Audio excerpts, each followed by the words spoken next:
Exibição Católica, Women's Voices, Public Space, ho intenção atufano público, Liliu Timor-Leste no comunidade internacional, com a realidade Mauricia Myanmar, Diretor Executivo, Asian Justice and Rights, José Luis Oliveira Hateten, e a exibição idane, foi oportunidade especial para feito Sira, atu Sira nyelian e espaço público, tambah tuirnia, feito nyelian e sociedade ASEAN, se domina o patriarcal, nune, feito nyelian, ladung hetam fating, no idane, público la hatene, impacto nebe acontece em Myanmar. Particularmente Bahau lugar Timor-Leste, tu relembra fali, tem situação e Ruanulu resin lima tolulu liuba, nebe itamuris regime ditadura militar. Regime ditadura militar, nia hal opressão ngoing ba povo timorense, liu feito sira. Mas realidade quando a opressão não é que feito sira heta, lá não heta atenção dia da bar, por exemplo, nessa da rumah ita feito sira não é heta experiência violação sexual da rumah lawas público em geral que é mais estrangeiro essa ia Hanoi nebe que bias, ia Hanoi nebe que foi estigma vacuna, mas vemos dalam barat e tinha sociedade vizinhos nessa negara Hanoi kata, feito serema halvida feito serema, mas ser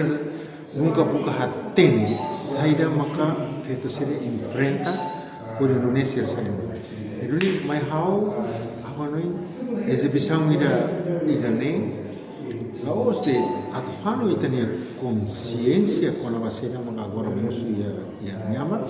nemos atu relembra kata itamos será enfrenta desafio né e a passado no turlos tem que mos presta itania solidariedade basira a nível de macro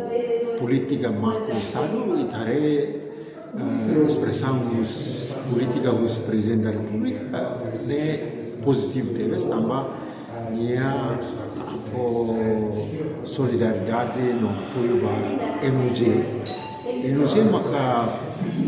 facção ida nebe maka ia Myanmar nebe maka agora rau sira luta ba demokrasia no sira maksa alo ba violação de direitos humanos o regime de ditadura militar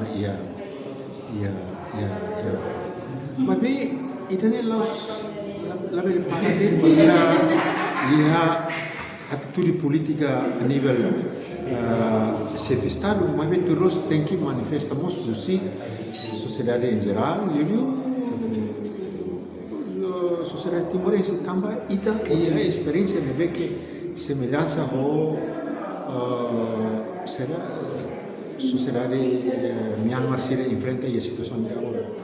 No exibição referindo, laos de atufano ciência, quando vai sair mas agora moço Myanmar, mas vemos, atu relembra Timor-Leste, nebe enfrenta desafio hanesa e passado. Reportagem no vai Magno Televisão Timor Post. Janela informação ba emogoto, atu tem informação atual dia kliu, kita haluha, haneham botão subscribe, like. Halo komentário no Fahia Tutang ba media sosial hotu.